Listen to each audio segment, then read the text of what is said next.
जय हिंद साथियों। तो कैसे हैं आप सभी लोग। उम्मीद है बहुत बढ़िया होंगे, ज़बरदस्त जिंदाबाद होंगे और अपनी तैयारी को बहुत बढ़िया तरीके से कर रहे होंगे। तो उसी तैयारी को जांचने के लिए और उसी तैयारी को बेहतर बनाने के लिए जो हमारा प्रैक्टिस सेट है, आज का प्रैक्टिस सेट नंबर 8 होने वाला है हमारे। और ये हमारा जीके जीएस का पोर्शन है। तो अगर आप पहली बार वीडियो को देख रहे हैं तो वीडियो को लाइक करें और ऐसी वीडियो पाने के लिए हमारे चैनल को सब्सक्राइब करें। तो चलते हैं अपने क्वेश्चनों की ओर बिना देरी करते हुए।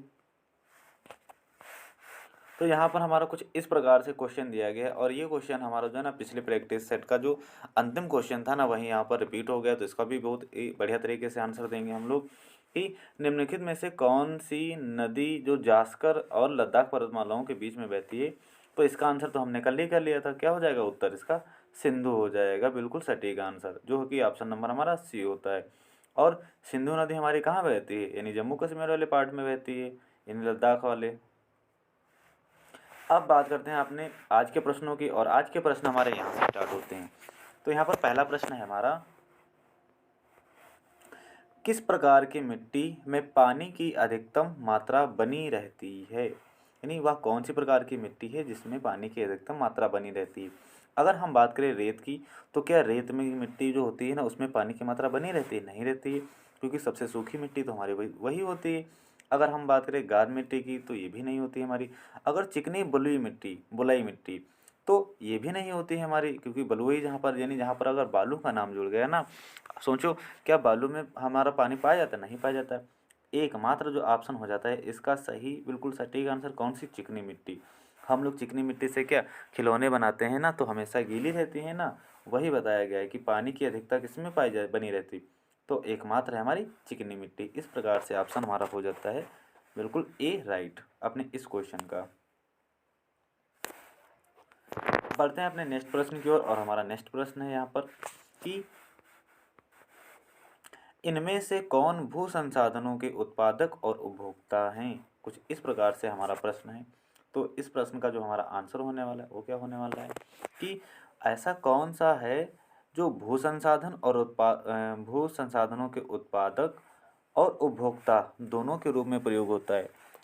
तो मानव एक ऐसा जो है ना इसका, क्योंकि मानव जो है ना जो भू संसाधनों से प्राप्त होते हैं, यानी उत्पादक भी है भू संसाधनों का और वहाँ का उपभोग भी करता है।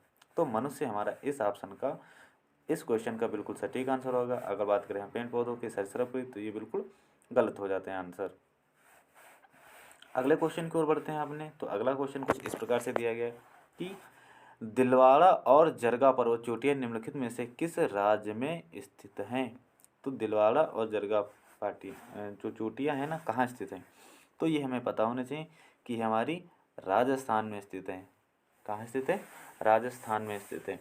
और अगर बात करें राजस्थान की सबसे ऊंची पर्वत चोटी तो वो है हमारी गुरु शिखर। हमें पता होना चाहिए गुरु शिखर जो है ना, गुरु शिखर वो राजस्थान की सबसे ऊंची पर्वत चोटी है जिसकी ऊंचाई है हमारा 1722 मीटर और ये राजस्थान की सबसे ऊंची पर्वतमाला हो जाती है। अगर वहीं पर हम बात करें अपनी यहाँ पर दिलवाड़ा की, तो जो हमारा दिलवाड़ा पर्वत चोटी है ना उसकी ऊंचाई अगर की बात करें तो उसकी ऊंचाई है हमारी 1442 मीटर। और अगर हम बात करें जरगा पर्वत की ऊंचाई तो जरगा पर्वत की ऊंचाई हमारी लगभग हो जाती है 1431 मीटर। यहाँ से हो जाएगी हमारी 1431 मीटर लगभग हमारी ये इसकी ऊंचाई हो जाएगी। तो अगर बात करें हम कि राजस्थान की सबसे ऊंची चोटी, तो राजस्थान की सबसे ऊंची चोटी है गुरु शिखर जिसकी ऊंचाई लगभग कितनी है हमारी 1722 मीटर। और इस प्रकार से हमारा इस क्वेश्चन का बिल्कुल पोस्टमार्टम हो जाता है। बढ़ते हैं अपने नेक्स्ट क्वेश्चन की ओर। हमारा नेक्स्ट क्वेश्चन क्या दिया गया है कि तिराय और नोआ नदियाँ किस भारतीय राज्य में बहती हैं? जो हमारी तिराय और नोआ नदियाँ हैं ना किस राज्य में बहती हैं? तो अगर हम बात करें इन नदियों की तो ये नदियाँ हमारी गोवा में बहती हैं? नहीं बहती हैं हमारी। अगर सिक्किम में बहती हैं? सिक्किम में भी नहीं। हिमाचल प्रदेश? वो भी नहीं। कहाँ बहती हैं? तो ये बहती हैं हमारी अरुणाचल प्रदेश में। तो इस प्रकार से अरुणाचल प्रदेश हमारा इस प्रश्न का बिल्कुल सटीक और सही आंसर हो जाता है। नेक्स्ट प्रश्न हमारा कुछ इस प्रकार दिया गया है कि रंगनथिप्पटम पक्षी अभयारण्य कहाँ स्थित है? जो हमारा रंगनथिप्पटम पक्षी अभयारण्य है निम्नलिखित में से कहाँ स्थित है?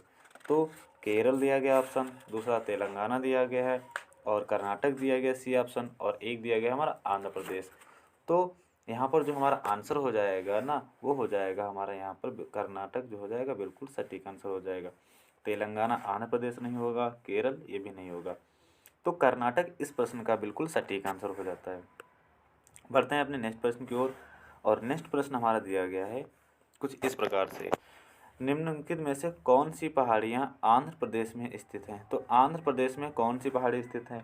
तो अगर हम बात करें कि जो नीलगिरी पहाड़ियाँ हैं, तो नीलगिरी पहाड़ियाँ हमें पता है कहाँ कहाँ स्थित हैं, और ये कर्नाटक, तमिलनाडु और तीनों जगह पर स्थित हैं। अगर हम बात करें अन्नामुड़ई, तो अन्नामुड़ई हमारी कहाँ की स्थित है? जो पश्चिमी घाट है ना, उसकी सबसे ऊँची पर्वत चोटी है। और आंध्र प्रदेश की अगर हम बात करते हैं, जो पालकोड़ा की पहाड़ियाँ हैं, क्या ये भी नहीं होंगी हमारी? तो जो हमारी पालकोड़ा की पहाड़ियाँ हैं ना, ये हमारी आंध्र प्रदेश में स्थित हैं। और ऑप्शन नंबर ए हमारा बिल्कुल सटीक आंसर हो जाएगा। अपना नेक्स्ट प्रश्न की ओर बात करते हैं। तो निम्नलिखित में से कौन सी नदी अरब सागर में गिरती है? अरब सागर में गिरने वाली नदियाँ कौन कौन सी हैं? तो हमें पता है ना, कृष्णा, कावेरी, गोदावरी ये नहीं गिरती हैं। कौन सी नदी? नर्मदा और ताप्ती। क्या बात करें? नर्मदा और ताप्ती। ये नदियाँ हमारी कहाँ?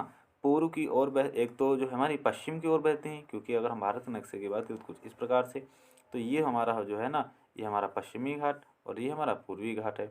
तो अरब सागर हमारा कुछ यहाँ पर पड़ता है, और ये जो ताप्ती और नर्मदा नदियाँ हैं सब बहती हैं हमारी कहाँ हैं? ये सब अरब सागर में गिरती हैं हमारी नदियाँ। तो इस प्रकार से ऑप्शन हो जाएगा हमारा डी बिल्कुल सटीक आंसर। अगर हम अपने अगले क्वेश्चन की बात करें, छतों पर वर्षा जल संचय और अनिवार्य बनाने वाला भारत का पहला और एकमात्र राज्य निम्नलिखित में से कौन है? यानी छत की घरों पर जो है ना, वर्षा का संचय करके और उसे अनिवार्य बताया गया है कि आपको करना ये अनिवार्य है। तो ये जो है ना, किस राज्य में बनाया गया है? तो ये हमारा जो तमिलनाडु है ना, इसमें बनाया गया है। मिजोरम नहीं होगा हमारा, मेघालय, आंध्र प्रदेश बिल्कुल भी नहीं होगा। तो ऑप्शन नंबर सी हमारा बिल्कुल राइट हो जाएगा। अगर बात करें अपने नेक्स्ट क्वेश्चन और लास्ट का, आज का हमारा क्वेश्चन है कि मिट्टी की नमी को बनाए रखने के लिए पौधों के बीच खाली जमीन को कार्बनिक पदार्थों की परत से ढकने की प्रक्रिया को डैश नाम से जाना जाता है? नमी बनाए रखने के लिए पौधों के बीच जो खाली जमीन होती है ना, उनको कार्बनिक पदार्थों से ढक दिया जाता है ताकि जो है ना नमी बनी रहे। तो उसे कहते हैं हम लोग मिल्चिंग, मल्चिंग कहेंगे उसे हम। तो हमारा ऑप्शन नंबर सी बिल्कुल सटीक हो जाता है। हमारा कंपोस्टिंग भी नहीं होगा, मैन्योरिंग भी नहीं होगा और कार्टिलाइजिंग भी नहीं होगा। तो इस प्रकार से ऑप्शन हमारा सी बिल्कुल राइट हो जाता है। तो ये थे हमारे आज के प्रश्न अच्छे लगे हों तो वीडियो को लाइक करिए, और क्या रहा आपका स्कोर कमेंट बॉक्स में बताना ना भूलें। और मिलते हैं अगले वीडियो में, तब तक के लिए बाय बाय।